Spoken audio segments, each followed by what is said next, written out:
itu dia tadi pemirsa, kecombrang ternyata banyak sekali manfaatnya dan bisa diolah dengan bermacam-macam ya. Bisa jadi sambal, bisa jadi tumisan, bisa juga dimasak bersama nasi goreng, Dokter Haikal. Betul banget. Dan saya suka sekali tuh sambal jambak kecombrang atau sambal cumi kecombrang. Wah, itu mantap banget rasanya. Karena ini merupakan rempah, Dok ya, yang memang cukup banyak ditemukan di Indonesia, ada di Sumatera dan di Jawa. Nah, selain enak, apa saja nih manfaat kecombrang untuk kesehatan? Di tengah kita sudah ada Dr. Ida Gunawan, spesialis gizi klinik. Halo Dok, apa kabar? Baik, Dokter, apa kabar? baik. Tadi langsung amazing Dok, lihat bentuk kecombrang ternyata mirip sama bunga teratai ya, Betul. kalau lagi ngincup ya. Nah, jadi ini kecombrang ya Dok ya. Ini yang Sumatera ya, ini yang Bogor Dok ya. Betul. Oke. Gedean Sumatera ya Dok? Kalau ini yang Ini besar Jawa. sekali. Ini tapi manfaatnya sama ya Dok?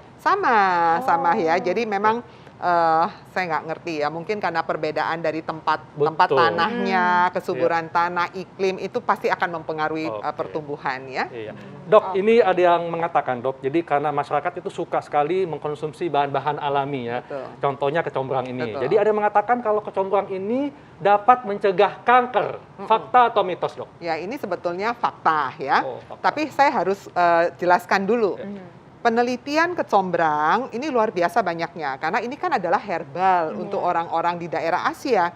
Ternyata ini adalah produk asli Indonesia, baru tahu ya. Aslinya dari mana? Kalimantan. Oh, jadi memang dari Iya, Kalimantan. dari Kalimantan, kemudian tersebar di hampir seluruh daerah di Indonesia, mulai dari Sumatera sampai ke ujung sana ya. Jadi memang luar biasa ini. Oleh karena itu sebagai orang Indonesia kita harus wajib tahu apa ini kecombrang ya. Betul banget Dok. Dalam penelitian kecombrang ini luar biasa banyaknya, termasuk penelitian pada sel kultur. Nah, dokter Haikal pasti tahu ya. Kalau penelitian kedokteran itu ada tahapnya, nggak bisa langsung kasihkan ke orang tuh nggak bisa. Ada penelitian pada sel dulu, kemudian nanti pada hewan coba, baru pada manusia. Jadi ada tahapannya. Penelitiannya membuktikan bahwa ekstrak dari bunga ini kembangnya kecombrang, ini tinggi akan antioksidan. Namanya golongan flavonoid, ada juga golongan fenol, quercetin, dan sebagainya, serta fitokimia.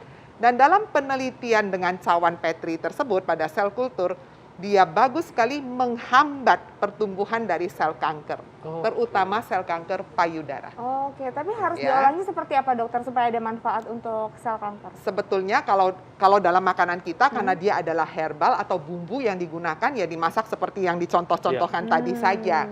Cuman pertanyaannya berapa dosis yang bisa dipakai kalau buat manusia? Memang pada penelitian manusia itu belum dilakukan terhadap kanker. Tapi yang sudah dilakukan dan terbukti adalah pada penelitian sel kultur. Dia mampu untuk menghambat pertumbuhan dari sel HeLa. Itu adalah sel kanker pada manusia. Ya. Oke, jadi itu ya dokter ya. Betul. Penelitiannya. Nah dokter, tadi kan dokter juga bilang ya tadi dokter ya manfaat lainnya ternyata memang banyak banget. Ini ada fakta dan mitos berikutnya dokter. Ini katanya kecombrang bersifat antibakteri dan juga anti jamur. Ini fakta atau mitos dokter? Ya ini juga fakta. Fakta lagi. Luar biasa ya. Wow. Jadi herbal dari seperti ini ya, mulai dari yang bisa dimanfaatkan ya, mulai dari bunga, batangnya, akarnya, dan bahkan daunnya. Kadar antioksidan memang paling tinggi ada di kembangnya ini. Kembangnya kecombrang ini paling banyak. Sedangkan pada daunnya, pada batang dan akarnya dia mempunyai efek cukup besar juga untuk antibakteri dan antivirus ya. Jadi pada penelitian lagi, kembali pada penelitian ya, penelitian yang di laboratorium itu dilihat barang-barang seperti ini diambil ekstraknya. Jadi diambil sarinya, kemudian dilihat pada sel-sel kultur itu yang dikasih dengan E. coli. Kita tahu kalau tes resistensi ya. Jadi ada plate agar-agar gitu, kemudian dikasih bakterinya. Salah satunya adalah E. coli ya. Kemudian Staphylococcus aureus. Lalu diambil ekstraknya, ditaburkan di sana. Ternyata dia mampu menghambat pertumbuhan dari E. coli. Ya, sampai 80%. 80% Sampai tinggi juga 80, ya, dok, cukup ya? bagus sekali ya. Nah, pertanyaannya bagaimana dengan kita, berapa dosis yang diperlukan? Sampai saat ini memang penelitian untuk manusia nggak ada karena dianggapnya ini digunakan sebagai herbal atau bumbu makanan kita. Jadi tidak khusus orang hanya bikin jusnya aja diminum. Biasanya itu adalah bagian campuran makanan ya, misalnya teri kecombrang, nasi goreng kecombrang ya, seperti itu. Jadi Kalau mungkin kalau kita gunakan, ini kan sudah digunakan nenek moyang kita turun temurun. Iya. Artinya sampai saat ini pun kondisinya semua baik kan, tidak ada sesuatu yang aneh. Jadi penggunaan untuk kita itu sebetulnya secara turun temurun, penelitian yang tradisional itu sebenarnya sudah terbukti juga baik untuk kesehatan kita, ya. Jadi memang sangat luar biasa ya kecombrang ini ya, punya sifat antibakteri dan anti jamur. Nah, ini ada juga dok yang mengatakan kalau rutin mengkonsumsi kecombrang dapat menghilangkan bau badan dan bau mulut. Nah, ini fakta atau mitos dok? Nah, ini mitos. Nah, ini mitos ya. Kenapa? Karena kecombrang ini sudah pernah makan belum? Ini luar biasa wanginya. Jadi kalau nanti dipotong-potong, dia mempunyai wangi yang spesifik sekali ya. Wangi kecombrang. Kalau saya suka sekali dengan kecombrang.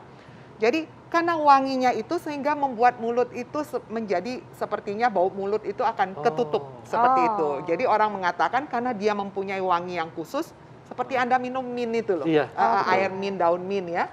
Nah kalau daun mint kan wanginya pedas gitu ya. Kalau ini khusus banget wanginya. Maka dianggap oleh orang awam bahwa dia mampu menutup bau-bau atau rasa yang tidak enak. Padahal dalam penelitian belum ada buktinya. Padahal enggak ya dokter ya? Oh jadi karena konsumsi terus itu memang si wangi ya dokter, tadi kita udah lihat ya? Wangi sekali. Ya dokter nih ada fakta dan mitos berikutnya nih dokter nih. Ini katanya konsumsi kecombrang baik banget bagi ibu menyusui. Ini fakta atau mitos? Tapi jangan dijawab dulu dokter. Ibu-ibu dan bapak-bapak penasaran kan? Tapi sesaat lagi kita akan temukan jawabannya. Tetap di Hidup Sehat.